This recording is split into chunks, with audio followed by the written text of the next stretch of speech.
नमस्कार विद्यार्थी मित्रांनो, उद्या 13 तारखेला तुमचा इंग्लिशचा पॅटचा पेपर होईल। त्या पेपरमध्ये पोएम असते, पॅसेज असतो, तो व्यवस्थितरित्या रीड करायचा, शब्दाचे अर्थ समजून घ्यायचे आणि मग त्या खाली विचारलेल्या प्रश्नांची उत्तरे त्याच पोएममधून किंवा त्याच पॅसेजमधून किंवा त्याच टेक्स्टमधून किंवा एखादी स्टोरी दिलेली असेल त्यामधूनच शोधून आपल्याला लिहायचा आहे। फक्त प्रश्न ज्या काळामध्ये विचारला त्या काळानुसार त्याचं उत्तर तयार करण्याचा प्रयत्न करायचा शक्य झालं तर, नाहीतर मग तिथलं जे आहे ते शोधून लिहायचं। पण आता या इंग्लिशच्या पेपरमध्ये ते एक पॅसेज आणि पोएम जर गेली तर इंग्रजीच्या पेपरमध्ये सर्वाधिक भर लँग्वेज स्टडीवर असतो। तुम्हाला मी याच्या अगोदर सांगितलेलं आहे की तुम्ही लँग्वेज स्टडी प्रत्येक पानावरची अभ्यासून या, जेवढं मी तुम्हाला शिकवलेलं आहे तेवढं तरी ठीक आहे। आता परीक्षेमध्ये जे काही नमुना प्रश्न येतात त्या नमुना प्रश्नाची थोडक्यात मी तुम्हाला उजळणी करून देतो, ती तुम्ही समजून घ्या आणि जर काही नाही समजलं तर मला कमेंट्स करा, ठीक आहे। बघा, लँग्वेज स्टडीमध्ये म्हणजे ग्रामरमध्ये काय विचारलेला आहे, एका पेपरमध्ये आलेला प्रश्न येतो, मेक 2 स्मॉल वर्ड्स, 2 लहान शब्द बनवा। बरं, कंडिशन काय आहे? कंडिशन आहे त्याला ॲटलिस्ट 3 लेटर्स, परंतु जो शब्द आपण तयार करणार आहोत त्याच्यामध्ये कमीत कमी 3 अक्षर असली पाहिजे। बरं, कुठून बनवायचं आहे? By using the letter from given word. इथं जो वर्ड दिलेला आहे आपल्याला अंडरस्टँड हा वर्ड दिलेला आहे। आता याच्यापासून आपल्याला 2 लहान शब्द बनवायचे आहेत, पण ते 3 लेटरचे असले पाहिजे। तर बघा, UND, तुम्ही म्हणाल 3च असले पाहिजे का? मग 3चं बनत नाही आहे। अरे बाबा, कमीत कमी 3 अक्षरं पाहिजे आणि मग जास्तीत जास्त 3 पेक्षा जास्त असली तरी चालते। मग इथे एक UNDR हा एक शब्द तयार होतोय म्हणून तो आपण लिहायचा अंडर। त्याच्यानंतर हा एक शब्द तयार होतोय ज्याच्यामध्ये 3 लेटरपेक्षा जास्त लेटर आहेत। ॲटलिस्ट आपल्याकडे काय असलं पाहिजे की ॲटलिस्ट म्हणजे कमीत कमी 3 लेटर असले पाहिजेत। तर असा हा प्रश्न।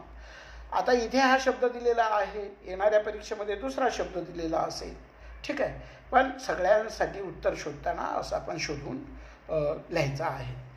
त्यानंतरचा प्रश्न एक नमुना प्रश्न आहे, make a word chain of given word. या दिलेल्या शब्दापासून आपल्याला एक काय करायचं आहे, शब्दांची चेन तयार करायची आहे। जसं की आपण वर्गामध्ये भेंड्या खेळतो बघा, शब्दांच्या भेंड्या, तसंच इथे पण वर्ड चेन बनवायची आहे। जसं की आता हा डॉग दिलेला आहे, तर लास्ट लेटर कोणता आहे? G। मग G पासून काय बनेल ते आपण लिहूया। तर मला गोट आठवलं म्हणून मी गोट लिहिलं। तुम्हाला जे आठवेल, जो शब्द तुम्हाला येत असेल तो शब्द लिहायचा, फक्त त्याची सुरुवात G पासून झाली पाहिजे। आता पुढे आपल्याला या शेवटचा लेटर बघायचं T आहे। मग T पासून अनेक शब्द तयार करता येतील, परंतु मला टायगर आठवला म्हणून मी टायगर लिहिला। तुम्ही टॉप लिहू शकता, तुम्ही ट्री लिहू शकता, है ना, परंतु असा शब्द लिहा ज्याच्या शेवटच्या अक्षरापासून पुन्हा एखादा शब्द तुम्हाला येऊ शकेल। आता इथं R आहे, तर R पासून मला पुढचा शब्द तयार करता येईल। कोणता करूया आपण? सपोज मला आता रॅट आठवलं, मी रॅट लिहिलं, तो वर्ड आहे, राईट। अशा प्रकारे आपल्याला T आहे, टेबल आहे, E आहे, यग आहे, G आहे, गुड आहे, असं कितीतरी शब्द आपण लिहू शकतो आणि त्याची चेन तयार करू शकतो। इथे हा शब्द आला, तिथे दुसरा येईल, ओके ओके। त्याच्यानंतर आपल्या या पेपरमध्ये डू ॲज डायरेक्टेड हा क्वेश्चन असतो, म्हणजे असतो ज्याच्यामध्ये आता इथं आपल्याला दिलेला आहे एक नमुना प्रश्न मी शोधून काढला। He was a bright student, CV रमनच्या टेक्स्टमधून आलेला आहे आणि CV रमनचा पॅसेजसुद्धा लर्न करा, थोडासा त्यातले शब्द वगैरे लर्न करा, म्हणजे तुम्हाला त्या पॅसेजवरचे क्वेश्चन आन्सर सोडवता येतील. ठीक आहे. आता काय म्हटलेलं आहे यानं, डू ॲज डायरेक्टेड म्हणजे सांगितल्याप्रमाणे करा. आता त्यांनी काय सांगितलं आहे, एक वाक्य दिलं आहे, he was a bright student, हे वाक्य दिलेलं आहे. आणि कंसामध्ये आपल्याला सूचना केली आहे की असं काहीतरी करा. काय करा, आयडेंटिफाय द टेन्स. आपल्याला या वाक्यातला टेन्स ओळखायचा आहे आणि त्यांनी ऑप्शन दिलेले आहे. त्या ऑप्शनमधून जे बरोबर आहे त्याला इथे चूज करायचं आणि लिहायचं आहे, त्याला तिथंच राईट करायचं नाही आहे. ठीक आहे. आता ही वॉज आहे, ही आहे, ब्राईट स्टुडंट आहे. ओके. आता आपल्या सहज लक्षात येईल की नंबर 1 कडे जाऊ आपण. सिंपल पास्ट टेन्स आहे का. आता सिंपल पास्ट टेन्स कोणाला म्हणायचं, ज्याच्यामध्ये क्रियापदाचे दुसरे रूप असते, हे ना, दुसरे रूप असते आणि सोबत कुठलंही दुसरं सहाय्यकारी क्रियापद नसतं, आहे की नाही. म्हणून हे बघा, सिंपल फ्युचर, फ्युचर तर नाहीच आहे, विल असलं पाहिजे, शाल असलं पाहिजे, आहे की नाही. शुड, वुड असे तर नाहीतच आहे. Simple present tense, see. आता प्रेझेंट टेन्समध्ये वॉज कसं येईल, नाही, वॉज हा भूतकाळ झाला आणि म्हणून आपला आन्सर ए असणार आहे. इथे आपण लिहायचं आहे सिंपल पास्ट टेन्स अशा प्रकारे, राईट. त्याच्यानंतर आपल्याला परत डू ॲज डायरेक्टेड मधलाच प्रश्न आहे. He was fascinated by the colourful things. तो कलरफुल थिंग्स कडून प्रभावित झालेला होता. आता याच्यामध्ये आपल्याला विचारलं आहे, write preposition from this sentence. आता या वाक्यामध्ये प्रिपोजिशन, प्री म्हणजे अगोदर, पोजिशन म्हणजे जागा, एखाद्या शब्दाच्या अगोदर आलेलं प्री पोजिशन, शब्दयोगी अव्यय, शब्दयोगीच म्हणतात ना. तर यामध्ये बघा, ही वॉज फॅसिनेटेड, इथून इथपर्यंतचं एक वाक्य आहे. द कलरफुल थिंग्स, तो वाक्याचा राहिलेला इथून एवढा एक भाग आहे. या दोघांना जोडणारा जो शब्द आहे ना, तो बाय आहे आणि म्हणून बाय हे या ठिकाणी काय आहे, प्रिपोजिशन आहे. ओके. मग हेच येणार आहे का, नाही. अशा प्रकारचे प्रिपोजिशन येतील. इन असेल, टू असेल, ॲट असेल, है ना, आऊन असेल, अपाऊन असेल, तर हे सगळे प्रिपोजिशन आहेत, त्यापैकी येऊ शकते. पुढे एक त्यांनी आपल्याला प्रश्न असा विचारलेला आहे की classify following words in the given table. इथे वर्ड्स दिलेले आहेत ब्रॅकेटमध्ये आणि या ब्रॅकेटमध्ये दिलेल्या शब्दाला आपल्याला काय करायचं आहे, क्लासिफाय करायचं आहे. कसं दिलेलं आहे, चॉक्स आहे, हे डेअरी आहे, हे सिटीज आहे, चिल्ड्रन आहे, माउंटेन आहे, कंट्री आहे, एवढे शब्द आहेत. आणि त्यांनी आपल्याला इथे टेबल दिलेला आहे, चार्ट दिलेला आहे आणि त्यांनी सांगितलं की सिंग्युलर आणि प्ल्युरल. आता सिंग्युलरला मी तुम्हाला बऱ्याच वेळा शिकवलं आहे की वन आहे, वन म्हणजे एक वचन, सिंग्युलर म्हणजे एक वचनच. प्ल्युरल म्हणजे मेनी आणि मेनीलाच आपण प्ल्युरल म्हणतो, प्ल्युरल म्हणजेच अनेक वचन. ओके. आता हा पॉईंट आपल्याला क्लिअर झाला, क्वेश्चन व्यवस्थित समजला की आता आपण निवडूया. इथे बघा, चॉक्स, यस लागलेला आहे. नुसतं चॉक असतं तर आपण सिंग्युलर वनमध्ये टाकलं असतं, परंतु यस लागलेला आहे म्हणून आपण ते चॉक्स हा शब्द या प्ल्युरलमध्ये लिहूया, राईट. ओके. आता त्याच्यानंतर डायरी. तर हे डायरी जी आहे, इथं अनेक वचन वगैरे वाटतं का तुम्हाला, नाही, सिंग्युलरच आहे म्हणून इथे सिंग्युलर लिहून टाका. त्याच्यानंतर सिटीज. आता आपल्याला माहिती आहे सिटी म्हणजे एक वचन आहे आणि त्याचं हे अनेक वचन केलेलं आहे म्हणून तो शब्द कुठे जाईल आपला, इथे सिटीजमध्ये, प्ल्युरलमध्ये. चिल्ड्रन, इथे गोंधळ उडतो मुलांचा. एक वचन चाइल्ड आहे आणि अनेक वचन चिल्ड्रन आहे. मग अनेक वचन म्हटलं की आपण प्ल्युरलमध्ये जातो आणि प्ल्युरलमध्ये म्हणजेच मेनीमध्ये लिहून टाकायचं. त्याच्यानंतर माउंटेन. बघा, याला कुठला प्रत्यय वगैरे पुढे लागलेला नाही, माउंटेनच आहे सिंपल. म्हणजे सिंग्युलर आहे, म्हणून आपण इथे माउंटेन या सिंग्युलरमध्ये किंवा वनमध्ये लिहूया. आता राहिला कंट्री. आता बघा, सिटी सिटीज होत आहे, कंट्री कंट्रीज होत आहे. मग इथे वाय आहे शेवटी, म्हणजेच ते काय आहे, सिंग्युलर आहे, म्हणून सिंग्युलर एक वचनमध्ये आपण तो लिहायचा. संपला प्रश्न. राईट. तर अशा प्रकारे प्रश्न येतील, त्यावर तुम्हाला लिहायचा आहे. आता इथे एक दुसरा प्रश्न आहे. Classify following sentence in the given table. Sentence दिलेला आहे 2 आणि त्याला आपल्याला क्लासिफिकेशन करायचं आहे, वर्गीकरण करायचं आहे. ते कशामध्ये करायचं आहे? एक सब्जेक्ट आणि दुसरं प्रेडिकेट.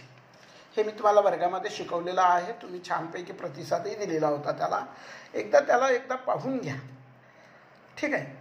आता या वाक्यामध्ये सिरियल नंबर 1चं वाक्य आपण घेऊया. याच्यामध्ये जर याला वाचलं आपण, बघा, आपण याचं वाचन करूया. Maithili goes to the hobby classes every Sunday. तर या वाक्याचे 2 भाग आहेत. प्रत्येक वाक्याचे 2 भाग असतातच. जो सब्जेक्ट असतो ना, तो कोणीतरी करता असतो, ॲक्शन करणारा कोणीतरी असतो, तो सब्जेक्ट आहे. मग इथं Maithili is a name of one lady और गर्ल और वुमन है ना, म्हणून मैथिली हे आपल्या सब्जेक्टमध्ये येईल. आणि प्रेडिकेट जो आहे तो remaining part of the sentence असतो. Remaining part of the sentence goes to the hobby classes every Sunday. इथे लिहून टाकायचं मग आपण ते, goes to the hobby classes every Sunday, है ना, असं. आता दुसरं बघा, तुम्हाला सहज सांगता येईल. Apple is red. कोण रेड आहे? Apple. Apple is a noun, it works as a subject. Apple and is red remaining part of the sentence. Okay, अशा प्रकारे. तसंच आता व्हिडिओ खूप मोठा होतोय, अपलोडला प्रॉब्लेम येतो. असा एखादा प्रश्न येऊ शकतो तुम्हाला की तुमचं स्वतःचं हॉटेल आहे आणि तुमचं मेनू कार्ड तयार करा आणि त्या तुमच्या हॉटेलमध्ये असणाऱ्या पदार्थांची यादी दिलेली असते. जसं की इथं सूप दिलेलं आहे, स्वीट दिलेलं आहे, शाही थाली दिलेलं आहे, स्टार्टर दिलेलं आहे, संडे स्पेशल. तर मेनू कार्ड असं वर नाव टाकायचं आपण आणि 2 कॉलम करायचे. 2 कॉलम करायचे. एका कॉलममध्ये फूड आयटम्स लिहायचं, दुसऱ्यामध्ये रेट लिहायचा. आता तुम्ही हॉटेल कुठल्या एरियामध्ये टाकलात त्यावर डिपेंड आहे तुमचा रेट, नाही का. त्याचबरोबर तुमच्या हॉटेलमध्ये ज्या दुसऱ्या सुविधा आहेत त्या सुविधा कशा आहेत त्याच्यावर अवलंबून आहे, नाही का. आता एखाद्या 5 स्टार हॉटेलमध्येही आपण पोळी चपाती खातो आणि आपल्या रस्त्यावर एखादं हॉटेल असेल तिथे पण चपाती खातो, म्हणून काही दोघीकडला रेट सारखा असत नाही. It depends upon the facilities provided by the hotel. That's why तुमचं हॉटेल कसं असणार आहे त्यानुसार तुम्ही लिहा. प्रत्येक आयटम इकडे लिहून टाकायचा आणि तुमच्या मनाने इकडे रुपीजमध्ये लिहून टाकायचं. उदाहरणार्थ आता सूप आहे, तर सूप्सला मी माझं समजा एक कॉमन एरियामध्ये आहे, मिडल क्लासचे लोक आहेत, पुअर लोक आहेत, तर मी 50 रुपीज असं त्याचा रेट लिहीन. तसं तुम्ही 1 2 3 4 तुमच्या मनानं काय पण लिहू शकता, असं काही तुम्हाला बंधन नाही आहे. त्याच्यानंतर असा क्वेश्चन येतो की कम्प्लीट द डायलॉग. आता इथे एक नमुना आहे डायलॉगचा, स्टुडंट अँड टीचर. बघा, डायलॉगमध्ये काय करायचं, डायरेक्ट लिहायला सुरुवात नाही करायची कधीच, पूर्ण डायलॉग वाचून घ्यायचे. जसं की आता इथे स्टुडंट आणि टीचरमधला हा डायलॉग आहे. स्टुडंट मे आय, अगोदर पूर्ण वाचायचं. टीचर म्हणतायत come in, why are you late. आता आपल्याला कळलं, यांच्या बोलण्यावरून कळलं की हा स्टुडंट शाळेला जायला उशीर झाला आहे, म्हणून आता तो वर्गात जाताना काय म्हणेल, मे आय कम इन सर, आहे की नाही. आता परवानगी विचारतोय म्हणजे एक प्रकारचा प्रश्न आहे तो, म्हणून क्वेश्चन मार्क द्या. ठीक आहे.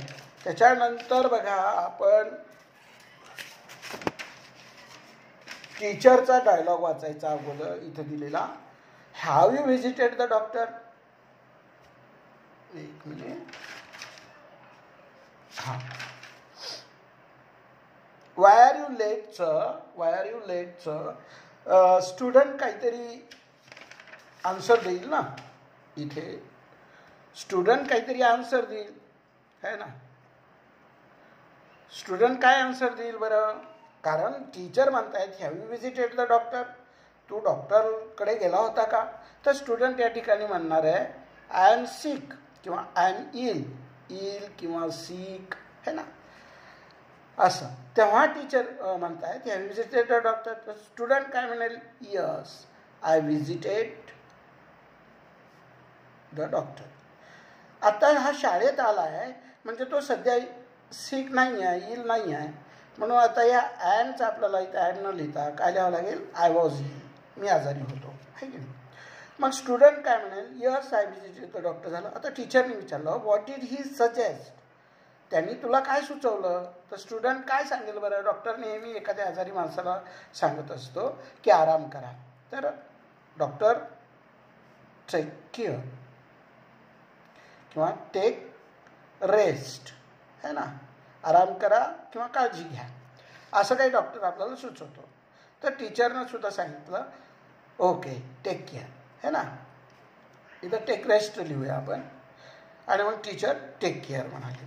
आता टीचर टेक केअर म्हणल्यानंतर स्टुडंटचं काही कर्तव्य आहे की नाही काहीतरी म्हणायचं. Thank you sir, I will take care. आभारी आहे सर सांगितल्याबद्दल, समजून घेतल्याबद्दल.